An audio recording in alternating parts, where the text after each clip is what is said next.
Oke, halo Pak Joko, Pak Jeo. Ini karena udah 4:35, mungkin kita boleh langsung mulai aja kali ya. Oke, sebelumnya thank you banget udah bersedia buat jadi speaker di webinar kita hari ini. Nah, halo juga teman-teman, thank you udah luangin waktunya buat join webinar kita hari ini. Jadi hari ini kita kedatangan Pak Joko Gunawan.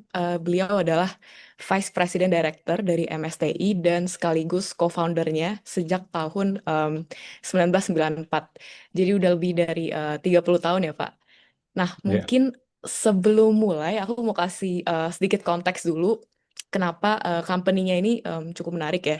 Karena misal kalau kita lihat tren sekarang kan perusahaan lagi gencar untuk melakukan digitalisasi dan penerapan AI ya. Nah, MSTI ini adalah salah satu company yang bisa benefit dari tren itu karena mereka nge-provide jasa untuk membangun infrastruktur teknologi itu ya. Kayak contohnya kalau kita lihat bank sekarang yang pakai mobile banking kan trennya makin banyak. Terus fitur ya dari digital banknya juga terus di-upgrade gitu. Jadi kayak otomatis kan mereka butuh kapasitas server yang lebih besar. Jadi butuh upgrade data center sama cloud infrastrukturnya juga. Nah, jadi si MST ini mereka yang nge-provide solusi end-to-end untuk infrastruktur digitalnya, mulai dari desain, terus pemasangan sampai maintenance-nya dengan cara mereka tuh partneran sama global tech player gitu kayak Cisco, HP sama ada kayak Nvidia gitu juga. Nah, untuk yang kedua ya dari si dividennya ini juga menarik gitu karena sejak mereka IPO di 2023, mereka tuh konsisten bagi dividen itu sekitar kayak 70% dari profitnya. Nah, yieldnya ini juga lumayan tinggi gitu, di sekitar 9 persenan. Terus fundamentalnya juga bagus, ROI-nya di atas 20%, dan net cash juga. Jadi mungkin buat yang lagi cari saham yang lebih defensif, terus yang dividen play di tengah kondisi market sekarang yang lumayan volatile, ini bisa jadi salah satu opsi juga ya. Nah, mungkin itu dulu introduction-nya. Pak Joko, silakan mungkin boleh di-share singkat mengenai gambaran perusahaannya, terus prospek ke depan, terus industri trennya seperti apa ya. Silakan Pak, thank you. iya. Terima kasih Audrey. Selamat sore, eh, Bapak-bapak, Ibu, investor retail UOB Kaihian ya. Seperti yang dikatakan Audrey, nama saya Joko Gunawan. Saya mewakili MSTI atau PT Master System Infotama untuk memberikan sekilas info mengenai MSTI. Eh, Mungkin saya share aja sebentar.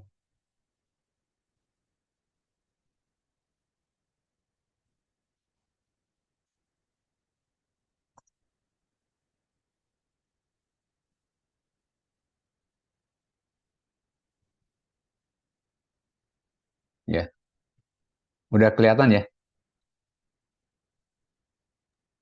Iya, udah Sudah. kelihatan Pak. Oke, jadi kita mulai aja. Ini sekilas mengenai PT Master System. Master System itu didirikan tahun 1994. Kita mulai dari PC Company. Nah, waktu itu ada di Roxy Mas ya. Jadi dengan berjalannya waktu kita berevolusi, berubah gitu ya menjadi perusahaan-perusahaan yang menyediakan IT services. Mungkin detailnya seperti ini. Jadi tahun 1994 Master System didirikan, kemudian kita mulai merambah ke bidang networking tahun 96 sampai 99. Nah, 2004 kita mulai menjadi Cisco Gold Partner sampai sekarang. Jadi udah kira-kira 22 tahun kita menjadi Cisco Gold Partner. Kemudian tahun 2012 revenue kita 1 triliun. Eh, dan ya mungkin yang perlu saya highlight di sini adalah tahun 2019 itu kita udah mendapatkan award di level ASEAN ya dari Cisco. Jadi kita mengalahkan seluruh Cisco partner yang di ASEAN sehingga kita menjadi eh, partner Cisco nomor satu di ASEAN tahun 2019 sampai 2020. Eh, Kemudian tahun 2024 kita juga mulai merambah ke bidang AI. Jadi waktu itu kita sempat membangun sebuah AI factory untuk sebuah telco company. Itu sekilas mengenai sejarah master system. Nah, kalau mengenai solusi yang kita tawarkan adalah yang pertama data center dan cloud infrastructure. Jadi ini adalah bagian dari solusi kita yang isinya banyak ya, dari Cisco, WS, VMware, Cisco HP dan lain-lain. Ini penyumbang revenue paling besar untuk master system karena memang data center itu eh, merupakan apa ya bagian investasi yang paling besar lah di bank maupun di telco. Kemudian yang kedua juga ada solusi kita yang namanya enterprise collaboration. Jadi ini isinya solusi-solusi seperti contact center, IP teleponi, video conference, dan lain-lain. Nah, tentunya juga kalau bicara IT, nggak mungkin eh, kita tidak bicara eh, business process automation. Jadi IT itu kan sebenarnya sebuah sarana kan. Kalau tanpa automation ya tentunya IT kurang berfungsi maksimal.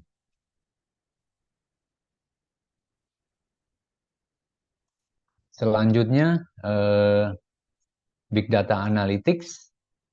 eh, jadi ini juga bagian dari eh, tren sekarang ya, bahwa AI itu menyebabkan semakin banyak eh, klien, bank atau telco company yang memerlukan AI, baik untuk analytics atau untuk hanya untuk yang data warehouse. Nah, selanjutnya adalah security architecture. Nah, ini eh, merupakan bagian dari solusi kami untuk cyber security. Jadi dengan masifnya serangan hacker ke bank kira-kira 2-3 tahun yang lalu, bisnis ini semakin meningkat. Nah, memang untuk security ini punya banyak sekali perspektif ya, karena eh, hampir semua prinsipal kami itu menyediakan solusi security. Jadi mulai dari Cisco, Palo Alto, Fortinet, F5, Prosec. Karena memang security itu mencakup banyak eh, banyak hal atau banyak bagian lah. Mulai dari network butuh security, aplikasi butuh security, endpoint atau desktop butuh security, konten pun butuh security. Jadi karena itu memang security itu eh, sangat luas cakupannya. Nah, yang terakhir adalah telco network. Ini adalah sebenarnya bagian dari spesifik untuk industri telco di mana membutuhkan perangkat yang khusus juga, yaitu kayak IP backbone, kemudian segment routing atau optical networking. Jadi ini kebanyakan appliance networking yang skalanya gede karena memang untuk kapasitas yang untuk levelnya level service provider atau carrier lah kita sebutnya. Berikut ini adalah list dari partnership kami dengan prinsipal.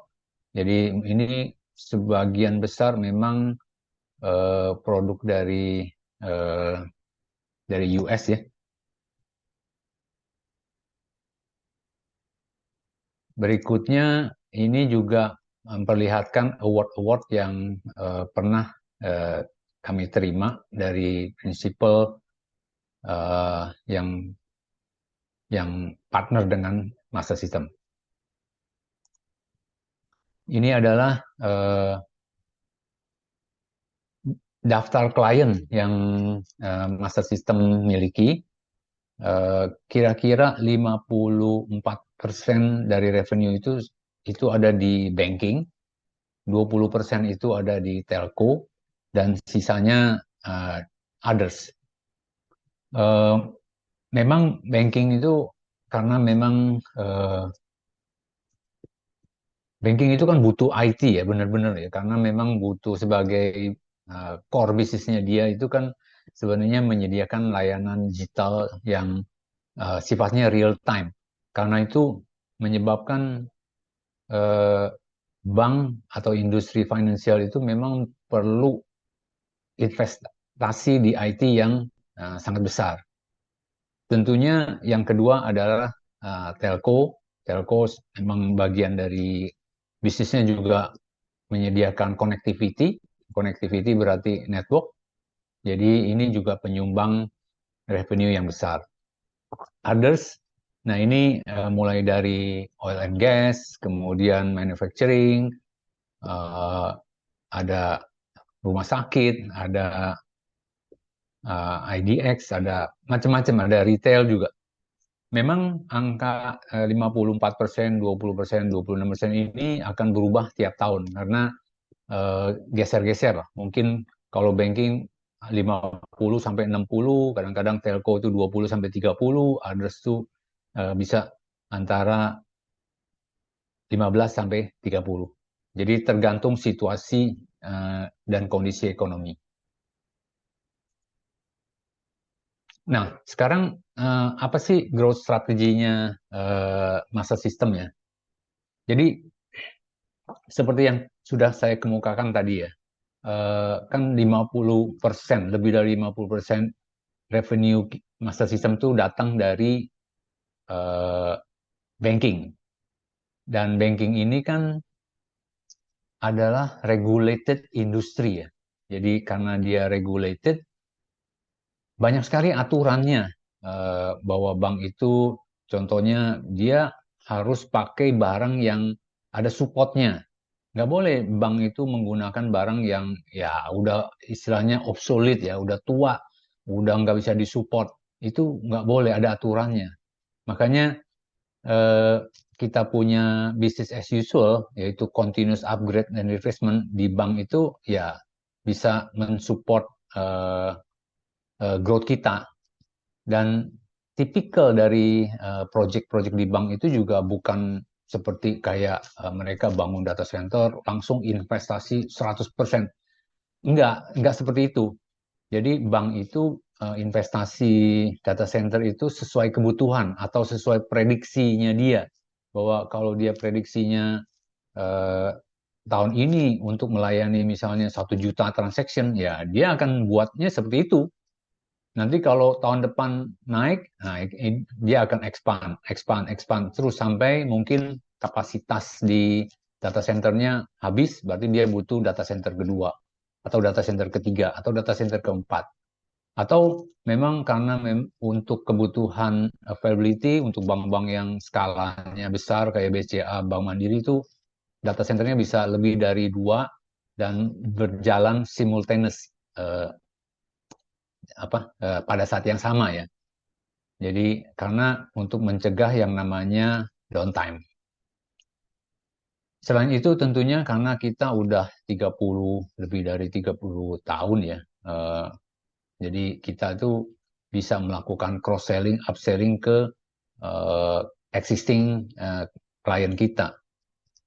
Tentunya juga kita bisa expand juga ke small medium atau apa ya, kayak karena list yang tadi saya tampilkan itu kan rata-rata perusahaan-perusahaan yang skalanya enterprise. Padahal di Indonesia ini sebenarnya banyak sekali perusahaan-perusahaan yang skalanya mungkin nggak selevel enterprise, tapi itu jumlahnya jauh lebih banyak daripada yang enterprise. Nah, ini juga opportunity bagi kita untuk garap di daerah itu. Uh, nah, untuk new solution tuh seperti apa? Tentunya para investor retail juga udah tahu ya bahwa AI booming di US itu kan luar biasa. itu di Indonesia tidak, maksudnya mungkin tidak sebesar yang di US, tapi mulai ke arah sana. Jadi tapi investasi di Indonesia itu yang jenisnya kayak apa? Jadi yang pertama pasti yang namanya agentic AI. Karena kita atau Indonesia tidak mungkin bersaing membuat kayak AI yang kayak di US melakukan apa sih kayak research gitu ya, research.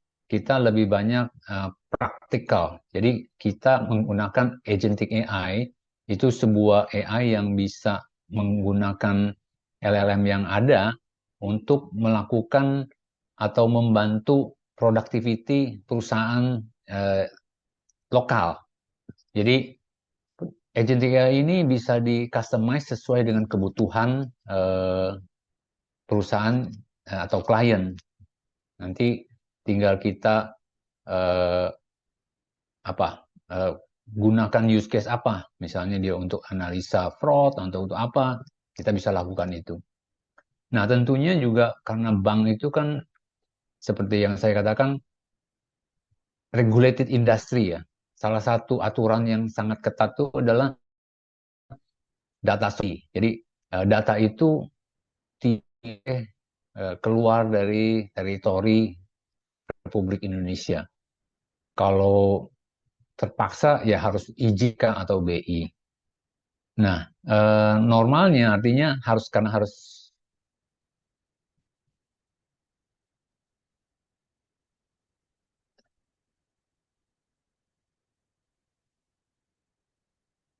Halo, sorry. Halo, iya kedengeran Pak. Ya, kedengaran ya, sorry. Iya. Tadi soalnya ada. Jadi normalnya, jadi karena bank itu regulated dan harus datanya harus ada di dalam negeri atau khusus untuk bank, mereka lebih prefer ada di dalam bank. Berarti mereka lebih suka AI-nya ada di on-premise atau di data center mereka, bukan pakai AI yang ada di cloud seperti OpenAI atau Grok atau Cloud dari Anthropic. Jadi mereka pakai itu hanya untuk ya buat produktivitas main-main lah. Tapi yang real AI itu mereka maunya ada di data center mereka. Jadi tentunya karena itu butuh infrastruktur untuk AI yang levelnya di enterprise. Nah, yang ketiga tentunya security ya. Security ini uh, apa antara hacker dan apa uh, ahli security tentunya kan kucing-kucingan ya kan. Mana yang lengah itulah yang mungkin akan diserang. Makanya jadi security itu tidak pernah berhenti. Apalagi kemarin kalau pernah dengar mungkin project Glasswing dari Anthropic itu menggunakan AI untuk melakukan analisa security. Jadi untungnya project itu akhirnya bukan dihentikan lah, tidak akan ditawarkan untuk umum. Karena kalau ditawarkan untuk umum berarti siapa saja bisa melakukan analisa security dan kalau hacker yang pakai, wah itu kan luar biasa bahayanya ya. Tapi ini contohnya bahwa security itu memang eh, apa tidak pernah berhenti lah, tidak pernah berhenti. Berikutnya, oke, kalau tadi bicara soal solution, ini bicara mengenai performance ya. Jadi tahun lalu revenue kita itu 5,4 triliun, growth 1,75% year on year. Jadi memang tahun lalu itu karena banyak sekali pergantian manajemen di BUMN, akibatnya banyak sekali kontrak-kontrak yang tertunda lah. Akibatnya kita mungkin dapat kontraknya, tapi karena delivery barangnya itu tidak bisa dilakukan sebelum Desember, akhirnya jadi itu carry over ke tahun ini. EBITDA kita masih sangat sehat, net income, demikian juga net income, semua data-data bisa dilihat di sini. ROE 25%, ini eh, mungkin ada detailnya kita lihat di sini ya. Next slide. Jadi kalau lihat dari revenue secara CAGR itu kira-kira 15%. Kemudian berdasarkan industri sektor, kita bisa lihat ini yang merah-merah ini financial, yang biru-biru ini telco. Jadi pada saat COVID itu industri telco itu investasi banyak, tapi setelah COVID itu agak ngerem.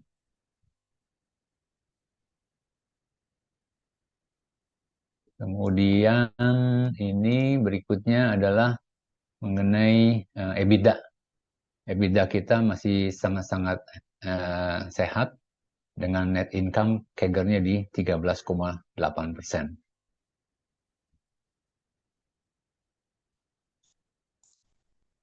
Terakhir rasio ROE ini memang tahun 2023 itu tahun master system listing di bursa. Jadi karena kita dapat tambahan modal, akibatnya ROE-nya agak turun, gitu. Tapi masih sangat-sangat sehat. Demikian juga debt equity ratio ini sejak tahun 2023 ini agak turun karena memang kita sejak IPO. Ini current ratio. Dari saya demikian, Audrey, eh, apa penjelasan singkat mengenai MSTI atau Master System. Mungkin kalau Oh, ada ya, ya. pertanyaan, silakan. Ya, thank you so much Pak for the presentation, sangat komprehensif ya. Ya, mungkin kita boleh langsung ke Q&A juga. Kalau ada yang mau tanya boleh langsung di chat box saja atau unmute ya. Nah, mungkin sambil nunggu ya, saya ada satu pertanyaan pertama. Kalau kita lihat kan kondisi makro sekarang lagi agak challenging ya, banyak uncertainty juga. Nah, kalau dari yang Bapak lihat di lapangan tuh, klien-klien kalian lebih cenderung untuk ngurangin capex yang related sama IT atau kayak mereka tetap harus spend karena dari placement cycle atau mungkin justru ada klien baru karena kayak di kondisi sekarang mungkin mereka mau cost efficiency lewat digitalisasi mungkin jadi kontraknya nambah atau ya gimana mungkin Pak trennya sekarang. Ya, jadi sebenarnya Indonesia itu sudah mengalami tren yang namanya digital transformation itu sejak awal-awal COVID. Jadi karena COVID itu semakin meningkat ya. Jadi pada saat itu kan yang namanya super app digital bank itu luar biasa tuh. Eh, tapi setelah COVID, setelah masa digital bank itu yang lebih meningkatkan eh, traffic traffic network ya di banking itu sebenarnya digital payment.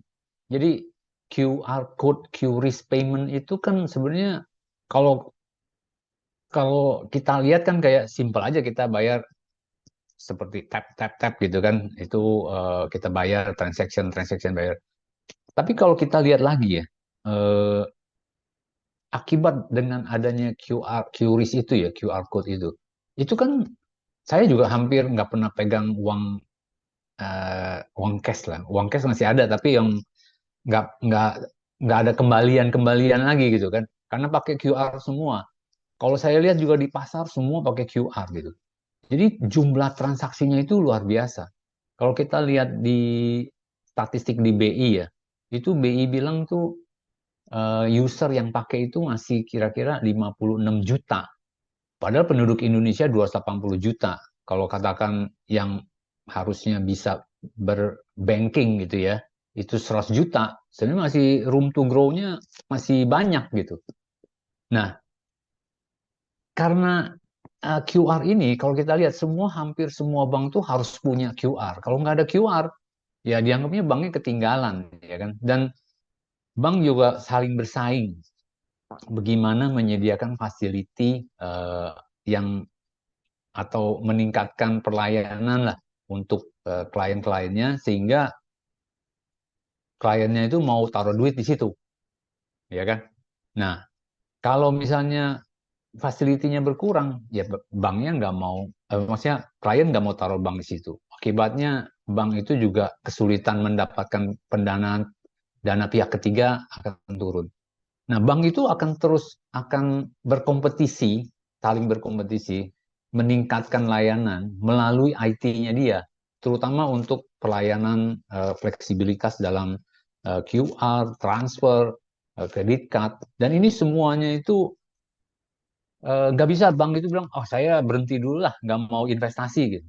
Banknya akan ketinggalan. Gitu. Apalagi itu kita ngomong soal ekspansi ya. Kalau ngomong security, nggak mungkin, lebih nggak mungkin lagi dia bilang bank security saya ya udahlah, biarin aja, nggak perlu di upgrade gitu. Nggak mungkin, karena kalau dia berhenti upgrade, ya sasaran empuk bagi hacker, karena sistem selalu berevolusi, butuh apa, pertahanan yang baru gitu. Kalau pertahanan barunya nggak ada, ya hacker akan masuk.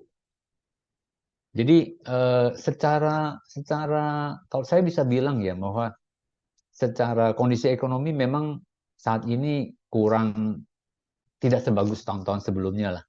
Tapi bank itu juga tidak bisa langsung main ngerem begitu aja. Oke, karena situasi kurang bagus saya nggak mau invest sama sekali.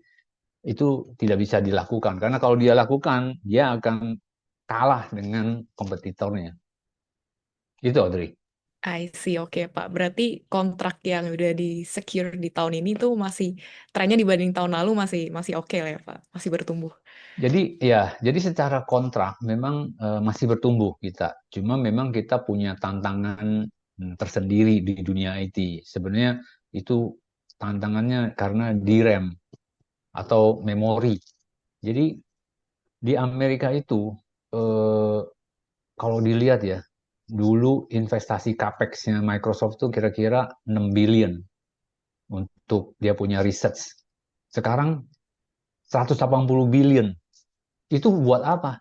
Kebanyakan tuh buat beli GPU, buat beli AI. Nah, itu AI itu kan butuh memori yang gede-gede ya, memori gede-gede.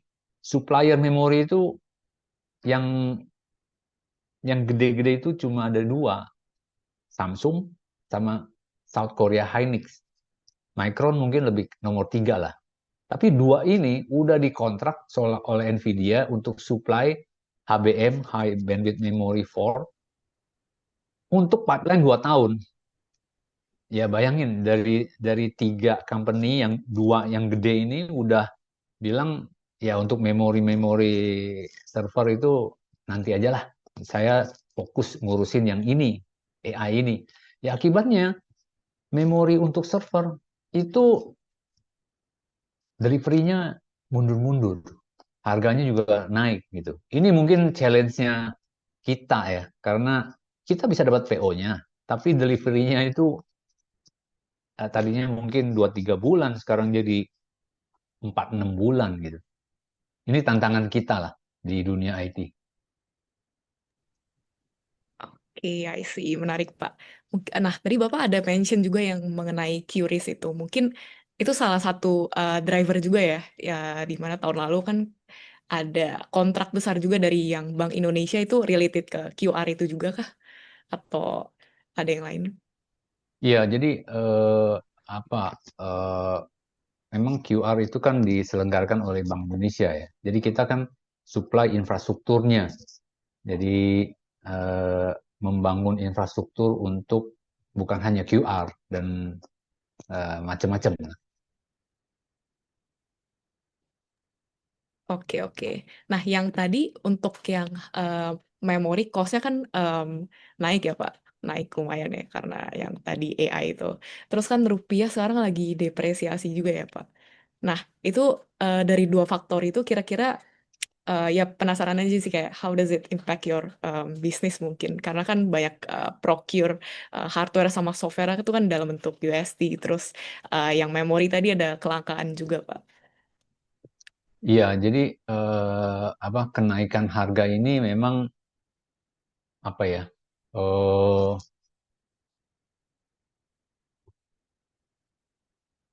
Mungkin secara apa ya? Secara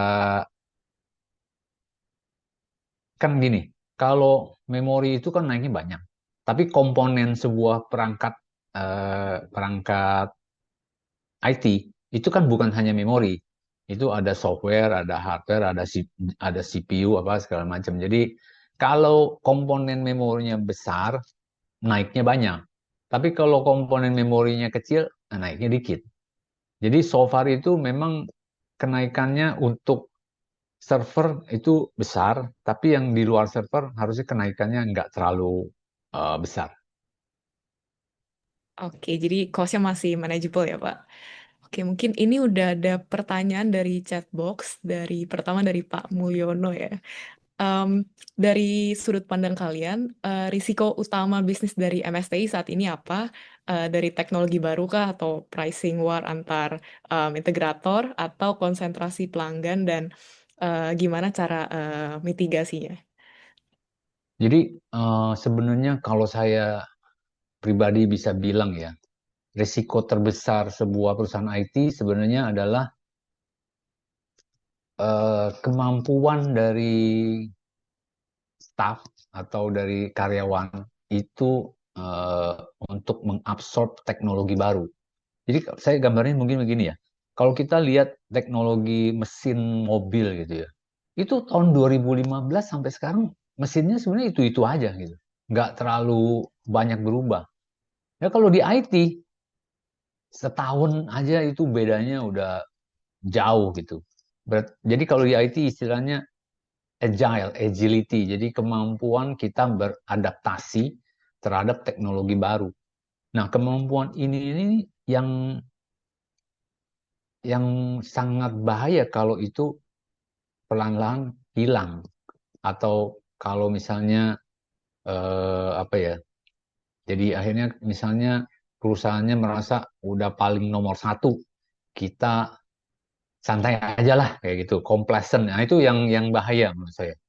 Karena teknologi itu suka atau tidak suka datang terus-menerus, nggak pernah berhenti dan tergantung dari perusahaannya apakah bisa mengadopsi perubahan teknologi itu sesuai dengan kebutuhan zaman gitu. Nah, Indonesia ini kan sebenarnya punya punya apa penduduk 280 juta ya. Cuma jadi sebenarnya resource itu untuk IT itu banyak gitu kan 280 juta. Tapi kan tentunya pertanyaannya 280 juta apakah itu ngerti IT semua? Kan enggak, ya kan? Apakah semua fresh graduate itu yang jumlahnya tiap tahun itu eh, ribuan itu bisa langsung direkrut? Jawabannya enggak juga gitu kan. Jadi MST itu kita punya sebuah sistem lah, mulai dari rekrutmen sampai training sampai orang itu ya siap untuk masuk ke customer itu kira-kira 2-3 tahun ya kita ada sistemnya lah. Nah ini yang harus terus berjalan gitu ya supaya kita nggak ketinggalan zaman. Orang mungkin udah ya kalau udah apa ya ber- kadang-kadang kan misalnya orang sudah berumur itu ya atau dia udah biasanya teknologinya A itu dia kurang suka dengan perubahan ya mungkin dia ya kita harus butuh ada permajaan juga orang-orangnya gitu.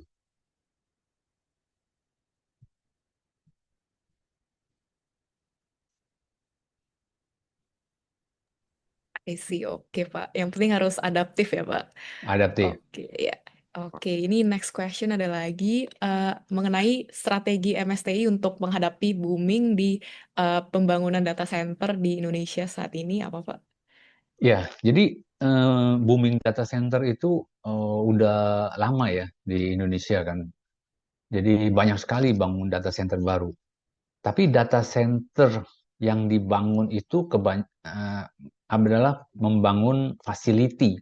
Jadi data center itu kan isinya apa? Sebuah ya tanah, terus harus dibangun bangunannya, kemudian ada listriknya, ada pendinginnya, ada ya yang namanya facility kan. Kemudian data center juga ada kita sebutnya tiernya. tier 1, tier 2, tier 3, tier 4. Itu menunjukkan bagaimana fasilitinya semakin lengkap, itu tier 4 berarti makin makin bagus gitu. Contohnya kalau tier 4 berarti sumber listriknya dua, jalur kabelnya semua dua, jadi sistemnya itu redundant, nggak bakal ada masalah gitu. Nah, tapi itu fasilitinya, isinya bagaimana? Nah, isinya itu biasanya nanti ditawarkan bank untuk isi. Jadi bank-bank kayak bank apalah, itu kan kadang-kadang bank juga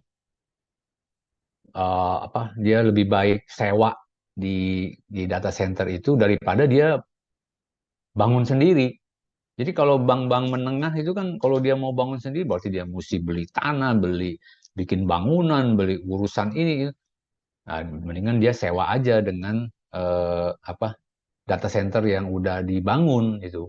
Jadi itu istilahnya colocation. Jadi bagi bank-bank menengah ya lebih lebih ekonomis lah gitu. Sementara kalau bank-bank besar ya mereka punya duit tak terbatas gitu ya. Jadi aset juga bertebaran di mana-mana. Biasanya mereka lebih suka ya punya data center sendiri gitu.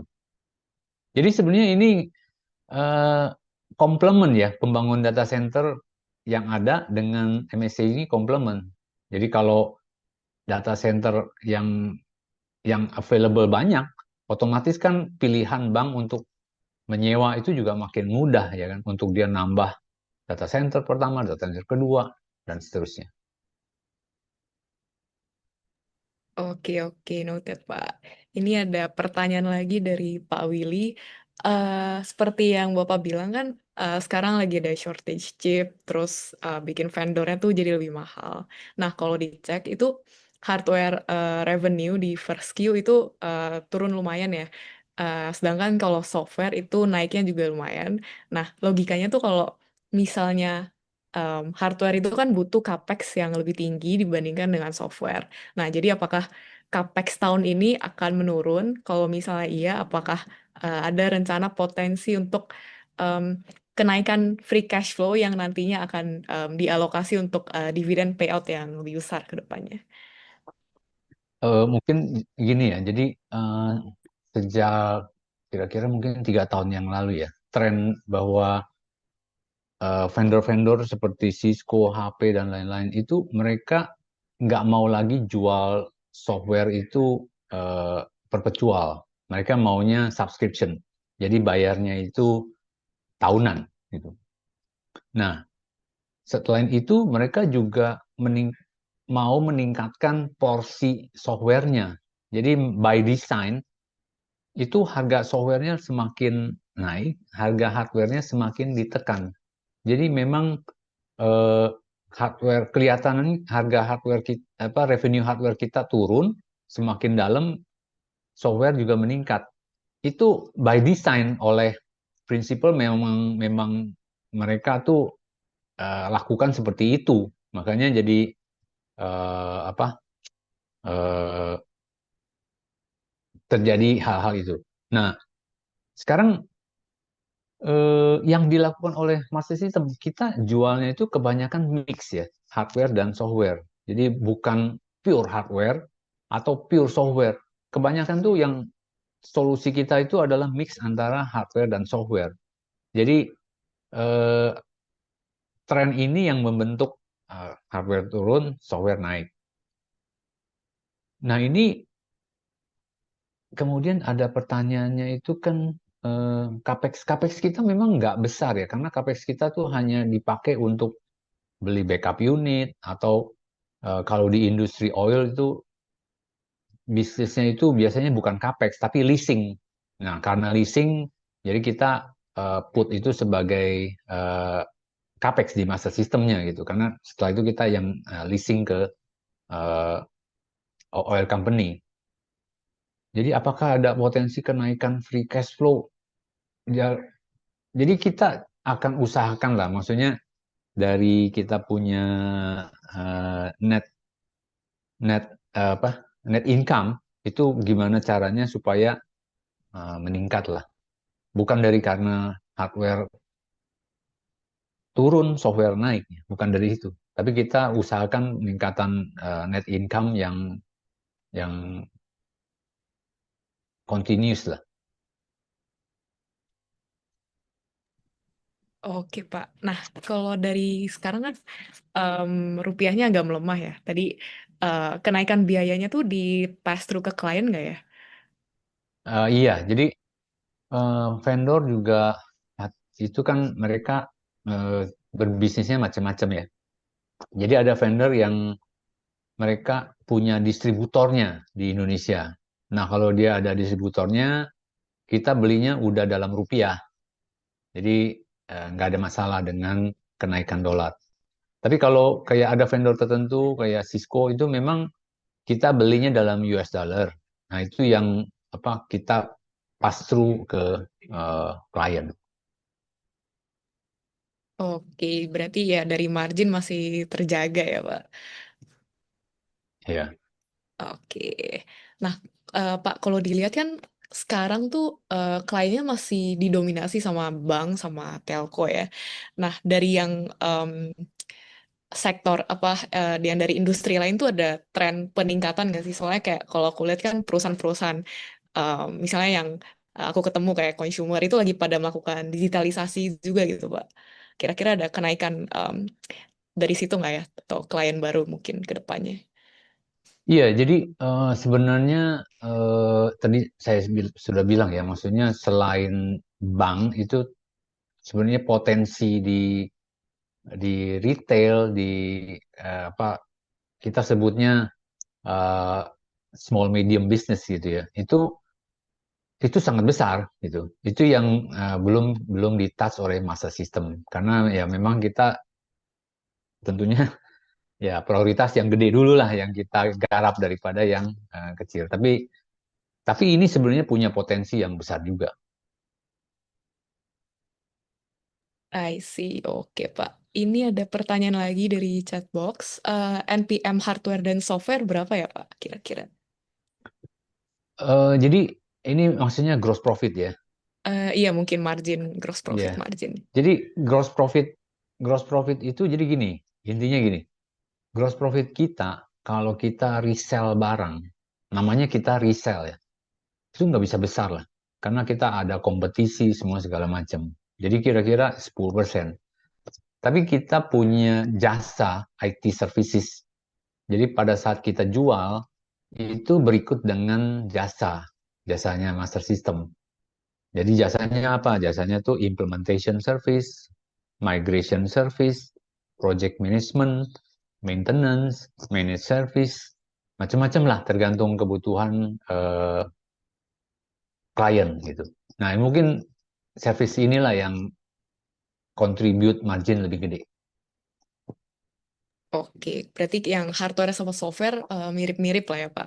Mirip-mirip, Sekitar. namanya Oke, resell ya. Nah, oke.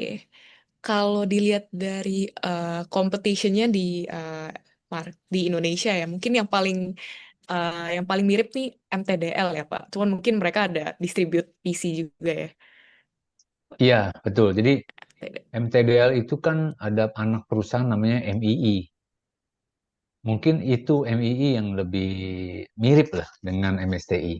Karena MTDL kan sebenarnya dia ada distribusi PC, handphone yang kita nggak lakukan. Sementara anak perusahaan dia yang namanya MII ini yang mirip dengan Master System.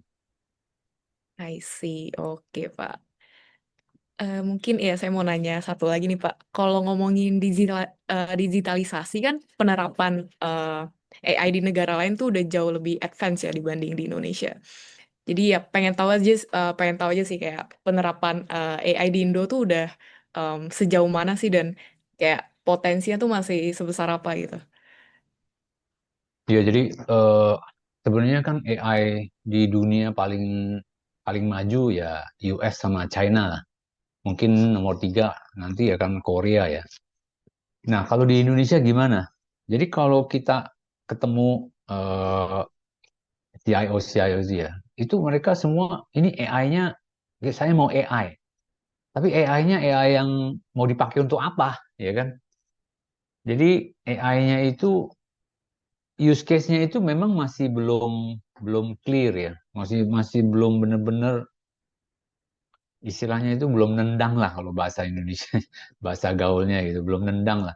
Jadi kalau cuma dipakai buat gitu-gitu doang, tanya chatting-chatting gitu, ya gimana return on investment-nya gitu kan? Nggak bisa gitu dibandingkan dengan eh, nilai uang yang harus dikeluarin gitu.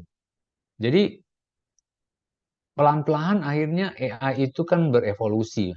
Yang namanya agentic AI itu akhirnya keluar. Agentic AI itu memungkinkan AI itu bukan cuma eh, kayak chatbot gitu ya. Orang tanya terus dijawab gitu. Bukan cuma seperti itu. Akhirnya agentic AI bisa melakukan yang namanya otomatisasi juga. Kemudian dia juga bisa akses kemana-mana gitu selama dia diperbolehkan gitu. Nah karena itu, jadi bisa dipakai untuk membantu produktivitas karyawan. Nah ini yang use case seperti inilah yang sedang eh, digarap lah oleh eh, para pemimpin IT di Indonesia gitu. Si lebih ke agentic AI ya tadi, Pak. Agentic AI. Oke, mungkin boleh dielaborasi lebih detail Pak mengenai agentic AI itu. Bedanya sama ya. Ya jadi kayak gini, mungkin awal-awal kan OpenAI keluarin pada saat launching pertama itu ya, itu kan kayak kita tanya dia jawab. Nah, itu kan namanya LLM ya, Large Language Model. Itu kan sebenarnya dibuat oleh ratusan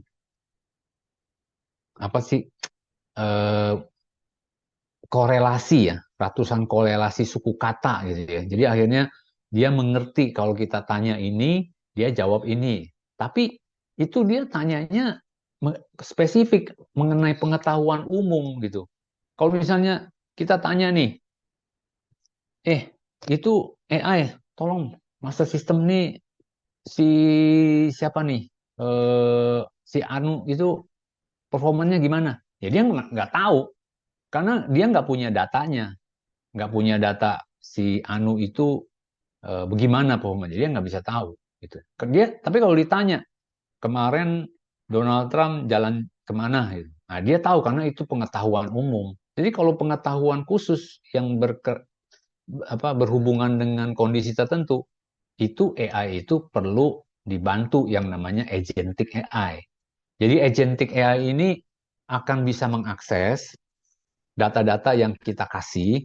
Nah, nanti dia akan menyajikan data itu dibantu dengan LLM yang ada.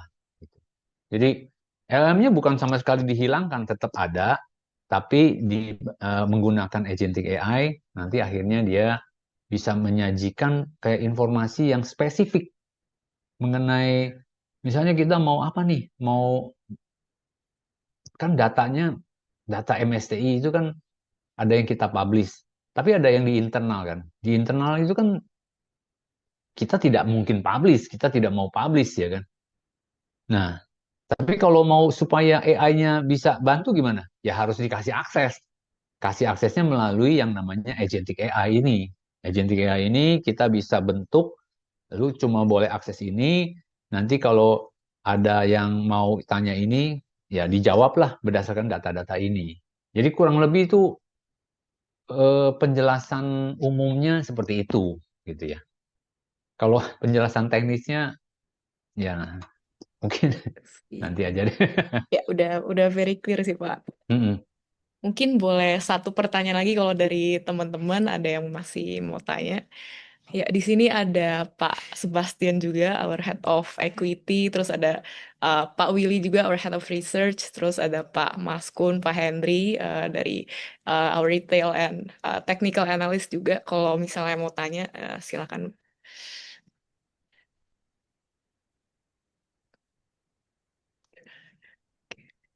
Oke, mungkin kalau udah nggak ada, oh ada Pak dari Pak Maskun mungkin. Nggak cukup dari saya udah. Oke. Oke, kalau udah nggak ada pertanyaan mungkin boleh kita tutup aja ya Pak. Boleh closing statementnya Pak, mungkin silakan Pak Joko. Ya, mungkin closing statementnya gini lah. Eh, Master System kita memang menyediakan infrastruktur IT, tapi juga mesti dibedakan sama eh, SI atau yang lain ya. SI yang lain itu kan ada yang hanya menyediakan kayak komoditi IT seperti notebook atau printer gitu. Itu kan juga IT gitu. Tapi Mas Izam tidak jual barang-barang seperti itu. Kita menjual barang-barang yang disebut advanced teknologi. Jadi teknologinya tinggi. Jadi karena teknologinya tinggi, makanya butuh services dari Master System supaya barang itu bisa berfungsi dengan baik. Tentunya seperti yang saya bilang, teknologi akan naik lagi, ya, kemampuan kita menjaga untuk selalu keep up dengan teknologi ini, itulah yang membedakan Master System dengan SI yang lain. I see, oke. Thank you so much Pak buat pemaparannya, very comprehensive, very insightful juga. Ya mungkin MST ini bisa jadi pilihan ya sekarang yang defensif ya di tengah-tengah mungkin sektor komoditi yang sedang ada banyak sentimen negatif juga. I mean MST ini company-nya fundamentalnya very solid. Prospek industrinya juga masih sangat menarik ya, high growth dan dividen yield-nya juga tinggi ya Pak. Sebentar lagi mau RUPS ya. Mungkin dividennya biasa di bulan depan ya, bulan Juni ya. Iya, ya, kita akan rups di tanggal Oke. 25. Oke, 25. Oke, oke. Mungkin ya sampai sini dulu aja Pak Baik, webinar hari ini. Oke. Thank you so much Pak Joko, Pak Jeo udah bersedia buat ngisi webinar hari ini dan thank you juga semuanya udah participate. Have a nice day. Thank you. thank you, selamat sore semua. Ya, thank Thank you you. Selamat semuanya. sore. Ya, thank you.